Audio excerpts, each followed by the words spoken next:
So where do we use Python?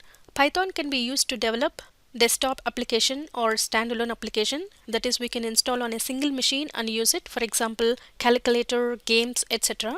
And Python can also be used to develop web-based applications. That is, client will be interacting with the server and the server is responsible to respond back to the client. So we can use Python based frameworks like Django, Flask, Pyramid, etc. to develop different web-based applications like Facebook, Amazon, Google, YouTube, etc. And Python can also be used in machine learning, data analysis, data science, artificial intelligence, etc. Few data science applications examples: display recommendations based on your history in Amazon or YouTube, auto prediction of words or sentences while typing in Gmail, weather forecasting, driverless car, that is Tesla, etc. And Python can also be used to develop networking applications, for example chatting apps and IoT applications, Internet of Things. And Python can also be used to develop games like Pygame. We have several modules available to build games. So Python can be used everywhere. So that's why we call Python as a general purpose high level programming language.